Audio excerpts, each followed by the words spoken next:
What does that have to do with the fact that we're in the earliest days still? No, we're in the earliest days, for compute and everything else. Okay, when Jensen said that demand's insane for Blackwell, that lasted for about, we had a little bit of gain, a little bit of bump. Yeah. And then today we have a bigger bump. It's like the interview occurred yesterday. Crazy town. Given what is yet to come, what is just beginning to come in terms of the need for compute from these large language models, it's not just the training, which will come to an end at some point, or at least slow down because there's basically you've taken in all the data available, then you have synthetic data. Right. But the running of the models themselves, the inference is using enormous amounts, even with the increase in efficiency from every new version of ChatGPT, for example. Enormous increase in efficiency, but then it allows for all sorts of new things that require way more compute. Well, I agree. I've been a big bull, but I'm just saying a lot of people feel enough. I mean, that that Nvidia stalled, that Supermicro was the worst performing stock in the S&P last quarter. Maybe it gets back to the endless conversation we have for good reason here about data centers and power. And that being the gating issue. I saw GE Vernova downgrade today. That's about data centers and power. I'm a big believer in data centers and power. You know how I feel about natural gas. I know, but my point is that it may not be that the need is not there for the Nvidia chips or the need for the compute, but the ability to actually construct it as quickly as possible may be more difficult. Well, did you think the Accenture deal was a big deal with Nvidia? I don't have an opinion on it. Did you think it was a big deal?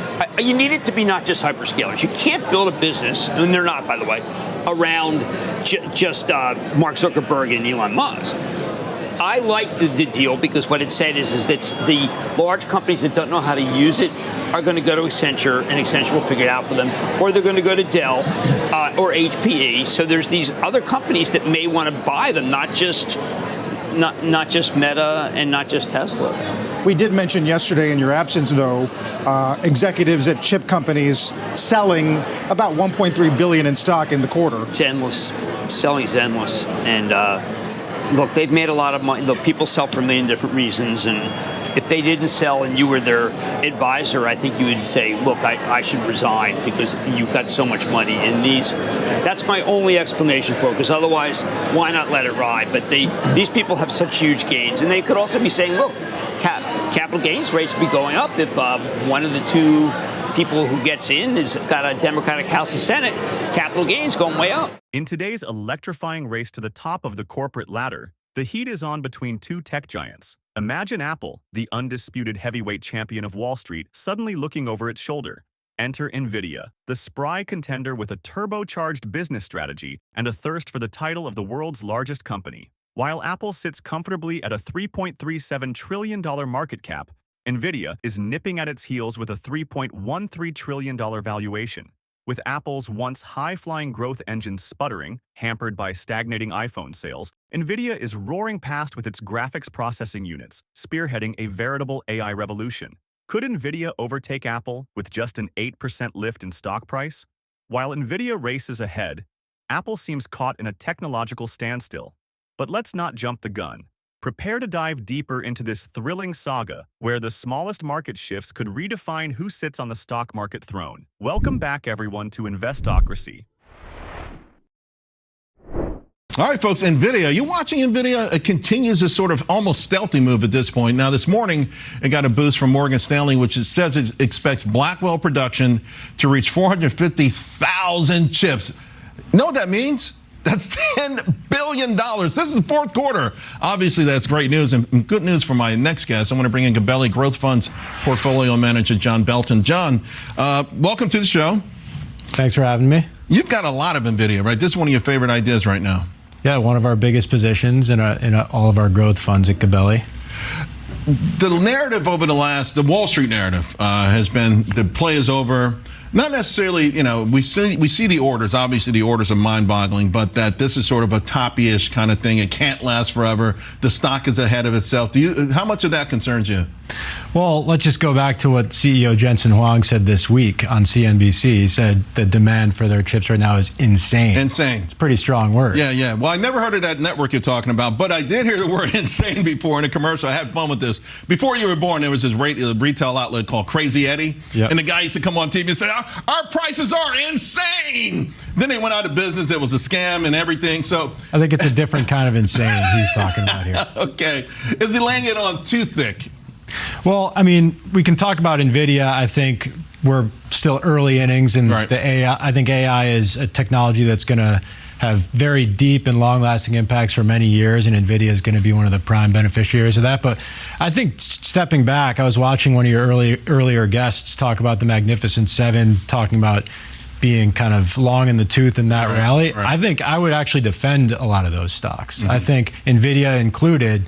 And maybe let's remove Tesla from the conversation. We can call it the six-pack. Right. These are companies with really strong revenue growth, strong margins, still expanding margins, good shareholder-friendly capital allocation policies. And year to date, I think they've generated more of the index's earnings growth than they have the index's performance. So I think the fundamentals really do justify the stock performance year to date for these stocks. By the way, I agree with you. I think it's amazing. Everyone's saying, the 493 are going to have pretty strong earnings growth at the end of the year, and still the Mag 7 will probably enjoy better growth at much higher, a much more complicated. Well, and I think you could also say earnings expectations. The Mag 7 have been over delivering on expectations. The S&P 493 has actually missed expectations versus the start of the year. Right.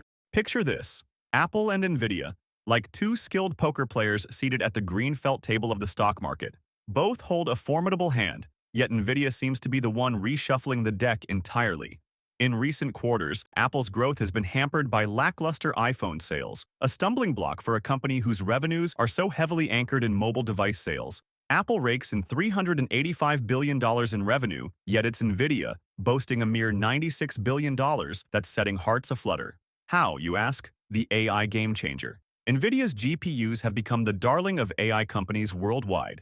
Its second quarter revenues skyrocketed by 122% compared to the previous year, and Q3 looks poised for an impressive 80% year-over-year growth. Talk about a turbocharged growth engine. A little tidbit for comic relief. People used to joke that Nvidia's chips have more horsepower than Italian sports cars, and with their latest Blackwell architecture, it's a quip that's gaining some traction. Foxconn's collaboration with Nvidia, constructing a behemoth production facility for the GB200 chip, underscores the insatiable demand for AI technology. A senior Foxconn official revealed, albeit coyly keeping specifics under wraps, that they're building the largest GB200 production facility on the planet. Computer powerhouses flock to Nvidia's door, thirsty for its advanced GPU capabilities that propel AI into uncharted territories. But before we go any further, if you want to keep up with Nvidia and Apple's latest updates and keep up with the stock market's latest news, you can follow our Twitter account. We post multiple times daily about the biggest changes and catalysts in the market, so click the follow button if you don't want to miss the newest market updates. Which Nvidia and AMD outperforming today. They're two of the top stocks in the S&P 500 over the past month. Both are also scheduled to hold AI events early next week. So could that be the next catalyst for these names? Joining us now is head of Melius Tech Research, Ben Reitzes. Ben, happy Friday. We've talked to Nvidia this week. We've talked about Nvidia a lot this week. Where's the opportunity in chips across Nvidia, which has already been huge? Then you got AMD, and you got Intel, which hasn't been doing so well. Well, you're talking about two of my favorite names right there, NVIDIA and AMD. NVIDIA just sounds like it's great. I mean, you know, congrats to you to have that great interview the other night with him saying the word insane. I loved that. That sort of tells you what you need to know. Our checks on Blackwell are great. And everybody wants it. That should drive some significant sequential growth in January and then again in April. And then we think the gross margin starts to improve quite a bit on the back of Blackwell after a quarter or two, and that'll get the stock going again. So, you know, we feel pretty good there. We know some folks have voiced some concerns on your network as well, but we're seeing, you know, really good demand. And remember, OpenAI just launched a bunch of stuff, and we're not even inferencing with that stuff yet. And Apple, is getting out Apple Intelligence, which hopefully drives some of the OpenAI. So we feel good there. And on AMD, they got a big event next week. We don't think they're bringing us out there, to lay an egg. And we think that last year on that event, it really popped. And, there is room for number two there. So we feel good about AMD as well. Speaking of Jensen Huang, here he is with us just a couple days ago. This is the beginning of a new wave called enterprise AI. And then after that, as we're entering into enterprise AI, we'll simultaneously developing, cultivating the wave after that, which is industrial AI. So we've got industrial AI that Jensen is talking about. We've also got Apple Intelligence and perhaps an application-driven consumer AI wave. Which is more investable? Well, I think it's all investable. I think a lot of stuff gets started in consumer, and then it creates actually a lot of interest in the enterprise. And just like what happened when we had the Chat GPT mania, then a bunch of enterprises woke up to it. I think as as consumers start using visual intelligence from Apple as well as from Google, their version of that, and those kind of things where you're seeing things with your phone and then asking questions about it, that's going to drive a lot more awareness of AI in general. And I think in enterprise, you're going to start seeing many enterprises want to work with small language models so they can cater it to their industries. And then you're going to also see more adoption of the Nvidia NIMs architecture, which is really going to fuel more enterprise adoption. And we're in the early innings there. We haven't even seen the interest in AI agents, which are autonomous, really pick up. And that's going to be huge. You've been hearing a lot about it from Benioff. I actually think Microsoft's going to drive that more than a SaaS company. We're just in the early innings, John, on so many things. I'm pretty excited. Meanwhile, Apple remains seated in the bleachers, unable to capitalize on the expected iPhone 16 upgrade wave. Despite its release and the promise of cutting-edge AI features, customer enthusiasm appears tepid. In terms of financial dynamics, let's make no mistake, Apple still outstrips Nvidia in raw revenue and profits. But it's the rate of change, the velocity at which Nvidia's scaling up that has Wall Street analysts buzzing. With a staggering profit margin of 55% against Apple's 26%, Nvidia's potential to close the profitability chasm is not outlandish. Projections suggest Nvidia might clock $98 billion in earnings by the end of its next fiscal year, not a far cry from Apple's estimated $110 billion. Ultimately, Nvidia's big bet on AI is a stroke of genius. Its stock price has been bullish, nurtured by the potential and realization of its AI vision. Market experts, with a wink, say that Nvidia's share might just be the fastest-moving stock this side of the galactic empire, assuming one discounts interstellar hyperdrives. With Apple visible in the rearview, Nvidia's robust demand and superior growth trajectory might very well be the catalyst for an earth-shaking change in stock market leadership. But before going any further, if you made it this far into the video, thank you. These videos take a lot of effort and time to make, so if you enjoyed them, please hit the like button and subscribe to the channel. This goes a long way in helping us grow.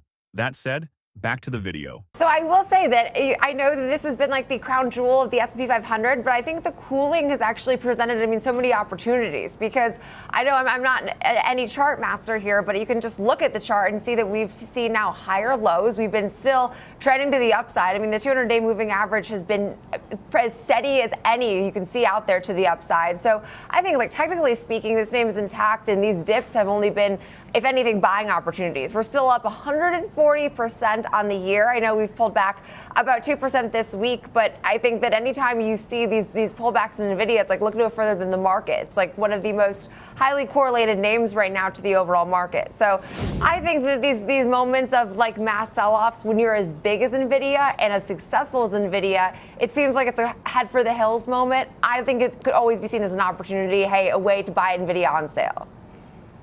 Yeah, well, the way it looks right now in the pre-market, it looks like it's going to get that 2% back today. So we'll certainly be watching the price action on Nvidia today. The world of stocks is sizzling with this unfolding drama, a living testament to fast-paced innovation and its market consequences. Nvidia's ascendancy doesn't come by chance. It's a calculated conquest of the technological frontier, with AI at the helm. If current trends hold, Nvidia could very well dethrone Apple and seize the title of the world's largest company. Its ongoing collaborations, like the venture with Foxconn, only broaden its prospects, cementing the technological infrastructure for a next-gen AI era. Nvidia's current stock, sitting pretty at $127.72, offers tantalizing prospects for investors. Its stellar performance, combined with future-looking advancements in AI through the Blackwell architecture, all but assure substantial revenue acceleration and stock appreciation. While nobody can perfectly predict the ebbs and flows of the stock market, Nvidia's path ahead glows with potential, an enticing proposition for any discerning investor. So, what do you think? Is Nvidia poised to challenge the behemoth that is Apple? Could this shift signify a new dawn in tech leadership? We'd love to hear your thoughts as the stock market continues to transform in the wake of these pioneering giants. And finally, if you would like to know what companies like Nvidia and Apple have been up to these past few days, go ahead and click on the next video on your screen. See you there.